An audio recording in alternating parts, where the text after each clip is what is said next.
Hello students, welcome to my channel. ഇന്നത്തെ വീഡിയോയിൽ calculation of throughput accounting റേഷ്യോനെ കുറിച്ചിട്ടാണ് ഡിസ്കസ് ചെയ്യുന്നത്. കഴിഞ്ഞ വീഡിയോയിൽ ത്രൂപുട്ട് അക്കൗണ്ടിങ്ങിൻ്റെ meaning, components of throughput accounting, അതുപോലെ ത്രൂപുട്ട് അക്കൗണ്ടിംഗ് റേഷ്യോ കാൽക്കുലേറ്റ് ചെയ്യുന്നതിനുള്ള ഇക്വേഷൻസ് ഇവയെക്കുറിച്ചെല്ലാം ഡിസ്കസ് ചെയ്തിട്ടുണ്ടായിരുന്നു. അപ്പോൾ ആ വീഡിയോ കാണാത്തവർ അത് കണ്ടതിന് ശേഷം ഈ ക്ലാസ്സിലേക്ക് വരിക, എന്നാൽ മാത്രമേ മനസ്സിലാവുകയുള്ളൂ. കഴിഞ്ഞ ക്ലാസ്സിൻ്റെ വീഡിയോ ഡിസ്ക്രിപ്ഷൻ ബോക്സിൽ ഉൾപ്പെടുത്തുന്നുണ്ട്. ക്ലാസ്സിലേക്ക് കിടക്കാം. Calculation of throughput accounting ratio. Throughput accounting ratio calculate ചെയ്യുന്നത് പ്രോഫിറ്റബിലിറ്റി മെഷർ ചെയ്യുന്നതിന് വേണ്ടിയിട്ടാണ്. അപ്പോൾ നമുക്ക് ഇവിടെ throughput accounting in case of single പ്രോഡക്റ്റിൻ്റെ കേസിൽ എങ്ങനെയാണ് ത്രൂപുട്ട് അക്കൗണ്ടിംഗ് റേഷ്യോ കാൽക്കുലേറ്റ് ചെയ്യുന്നത്. എക്സാമ്പിൾ ശ്രദ്ധിക്കാം. A company manufacture a single product A. The selling price per unit is ₹25. The material cost for each unit of product sold is ₹10. Material cost per unit 10. Total operating expenses are ₹1 lakh. Labor hours available are 25,000 hours each month. Each unit of product takes 3 hours to assemble. Calculate the throughput accounting ratio. ഇത്രയും informations ആണ് തന്നിരിക്കുന്നത്. Selling price per unit 25, അതുപോലെ material cost per unit 10, total operating expense 1 lakh, labour hours available are 25,000 hours each month. അതായത് നമ്മൾക്ക് ഈ product നിർമ്മിക്കുന്നതിന് available ആയിട്ടുള്ള labour hours 25,000 hours ആണ്. ഇതാണ് ഇവിടുത്തെ ബോട്ടിൽ നെക്ക് എന്ന് പറയുന്നത്. അതായത് ലേബർ അവേഴ്സ് ഇത്രയേ ഉള്ളൂ, 25,000 hours നമുക്ക് അവൈലബിൾ ആയിട്ടുള്ളൂ. അതിൽ നിന്നുകൊണ്ട് നമ്മൾ പ്രൊഡക്ഷൻ മാക്സിമൈസ് ചെയ്യണം. Each unit of product takes 3 hours to assemble. അതുപോലെ ഓരോ പ്രോഡക്റ്റും ഉണ്ടാക്കുന്നതിന് 3 hours വെച്ചിട്ട് വേണം. അപ്പോൾ എങ്ങനെയാണ് ഈ ത്രൂപുട്ട് അക്കൗണ്ടിംഗ് റേഷ്യോ കാൽക്കുലേറ്റ് ചെയ്യുന്നത്. അപ്പോൾ കഴിഞ്ഞ വീഡിയോയിൽ നമ്മൾ ത്രൂപുട്ട് അക്കൗണ്ടിംഗ് റേഷ്യോൻ്റെ ഇക്വേഷൻസിനെ കുറിച്ചിട്ട് ഡിസ്കസ് ചെയ്തിട്ടുണ്ടായിരുന്നു. അപ്പോൾ അതൊന്നുകൂടെ ഇവിടെ കാണിക്കാം. ത്രൂപുട്ട് അക്കൗണ്ടിംഗ് റേഷ്യോ കാൽക്കുലേറ്റ് ചെയ്യുന്നത് return per factory hour or minute divided by cost per factory hour or minute. ഇനി ഇതറിയണം, റിട്ടേൺ പെർ ഫാക്ടറി അവർ കിട്ടണമെങ്കിൽ throughput per unit divided by time per unit, that is bottleneck. നമുക്കിവിടെ ടൈമാണ് bottleneck ആയിട്ടിരിക്കുന്നത്. Throughput is equal to sales revenue minus direct material cost. അതുപോലെ cost per factory hour is equal to total factory cost divided by total time available for bottle neck. ഇതാണ് ഇതിൻ്റെ equations. നമുക്ക് ഈ questions എങ്ങനെയാണ് workout ചെയ്യാൻ നോക്കാം.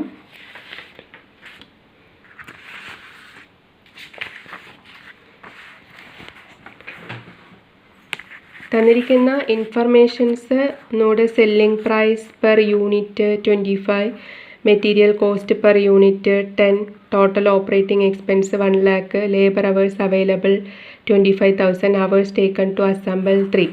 അപ്പോൾ നമുക്കിതിൻ്റെ വർക്കൗട്ട് ചെയ്യുന്നത് എങ്ങനെയാണെന്ന് നോക്കാം. ആദ്യം അതിൻ്റെ ഇക്വേഷൻസ് എഴുതാം.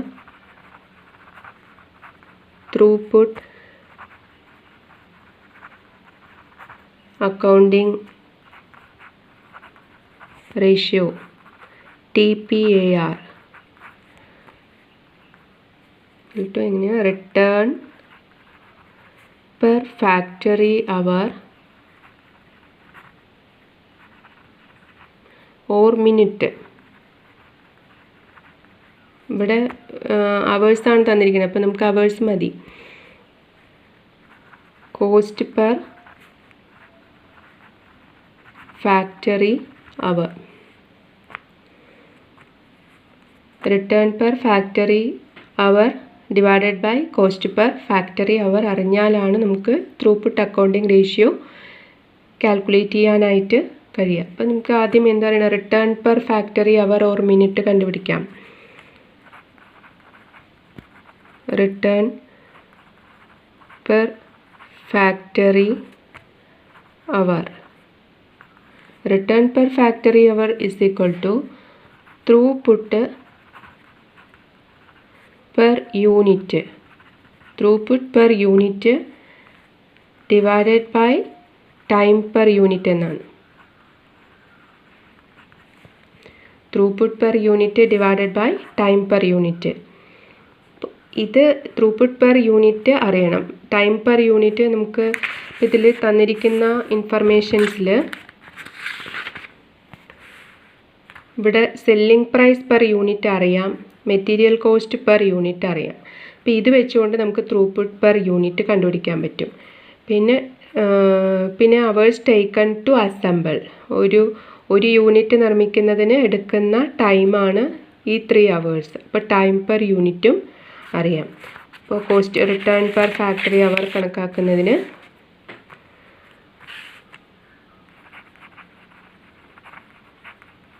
Throughput per unit is equal to selling price per unit minus selling price per unit minus material cost per unit.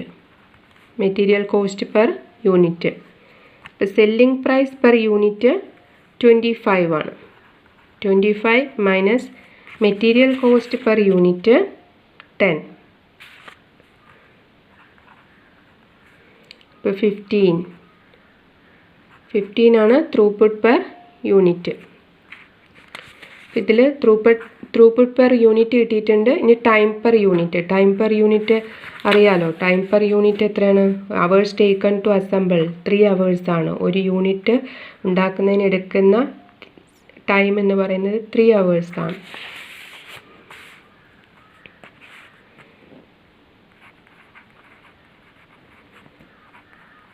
Return per factory hour is equal to, ഇവിടെ കിട്ടിയിരിക്കുന്ന throughput per unit 15 divided by 3. അപ്പോൾ 5 ആണ് return per factory hour. ഇനി അടുത്തത്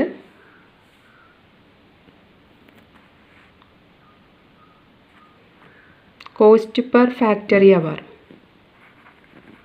cost per factory hour.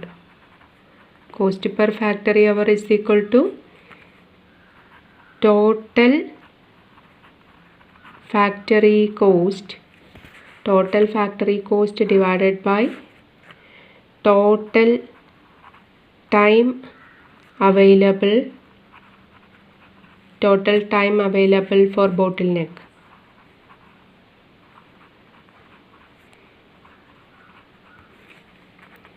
Cost per factory hour കണക്കാക്കുന്നതിന് total factory cost divided by total time available for bottle neck.